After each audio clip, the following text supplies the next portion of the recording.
When we think about creating new medicines, we picture brilliant scientists in labs. But what if I told you the whole process is being quietly sabotaged? Yeah, there's this massive, hidden problem. A crisis, really, with a crazy price tag. And it all comes down to one thing: the data. Take a look at this number, $85 billion. No, that's not some company's market cap. According to industry analysis, that's the estimated cost every single year of just one silent problem in pharma R&D. It's like this glitch in the system that's just bleeding money. So you gotta be asking, what is this invisible price tag?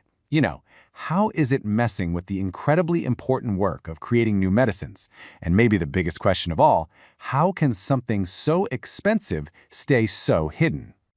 All right, so let's get into it. The source of this multi-billion-dollar headache isn't some big, flashy disaster. It's actually way more subtle than that.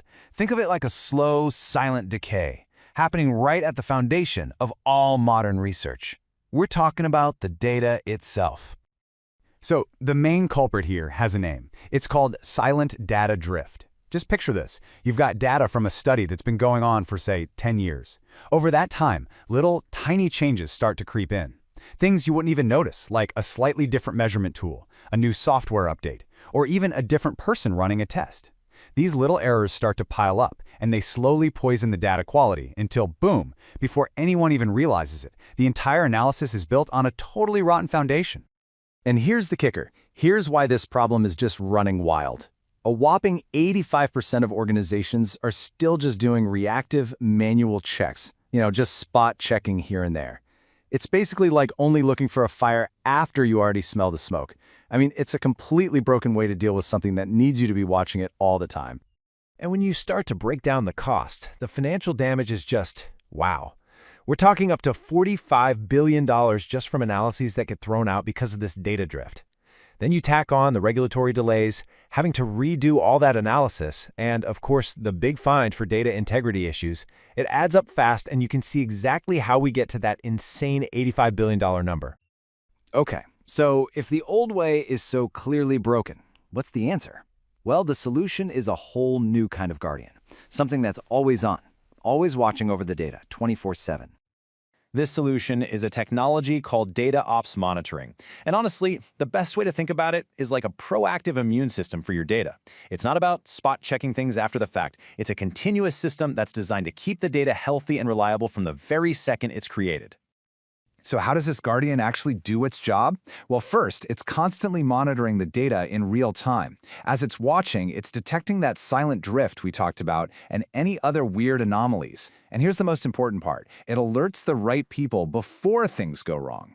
And finally, it automatically makes sure all the governance rules are being followed. No exceptions. And look, this is not some generic tool you can just buy off the shelf. No way. This thing was built from the ground up specifically for this industry. It has a deep, built-in understanding of really complex life sciences data. We're talking genomics, proteomics, that kind of stuff. And it's designed to handle the super strict regulations that come with it. When you put this kind of specialized, proactive system in place, the change is it's dramatic. You're literally moving from a state of constant crisis management to one of real, confident control. Just look at the difference. The before is the old world, right? You're reacting, doing manual checks, which just leads to expensive failures and huge regulatory risks. But the after, that's a new reality. You've got continuous monitoring that actually prevents failures, guarantees compliance, and automates all that tedious governance stuff. It's a total shift from being a firefighter to being a fire marshal. And the savings that come with this shift, they are absolutely enormous. Just think about this. Preventing a single late-stage analysis from failing because of bad data, just one, can save a company up to $15 million.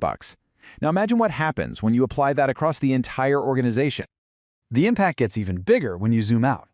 We're talking a 70 to 90% reduction in reprocessing costs, a 60 to 80% drop in those painful compliance delays. But honestly, this might be the most important part. Scientists get 50 to 70% of their time back. Time they were wasting on troubleshooting data can now be spent on what they're actually there to do: make discoveries. So you see, this isn't just about one cool new tool. What we're really watching here is the birth of a brand new, fundamental piece of digital infrastructure for the entire life sciences industry. And just how big is the opportunity? Well, it becomes pretty clear when you see the markets it plays in. This tech sits right at the crossroads of data governance, data observability, and DataOps tools. You add all that up, and you're looking at a combined market of nearly $90 billion. That's massive. Now this number right here, it tells a really powerful story. 160%. That's the net revenue retention rate. What that means is that customers who are already using it aren't just sticking around, they're actually spending more money on it over time. I mean, there is no clearer sign that a platform is absolutely mission critical. One investment analysis really nailed it. They called this technology the nervous system for pharmaceutical data operations. And that's perfect, right? It's not some optional nice to have. It's the essential infrastructure that connects every single part and makes sure the whole research body is working the way it's supposed to. So I'll just leave you with this last thought. We are diving headfirst into an age of AI and data-driven medicine. Every single future discovery is going to depend completely on the quality of the data we're feeding into our systems. So that brings up the ultimate question, doesn't it? In this new world, what's the real cost of not being able to trust your data?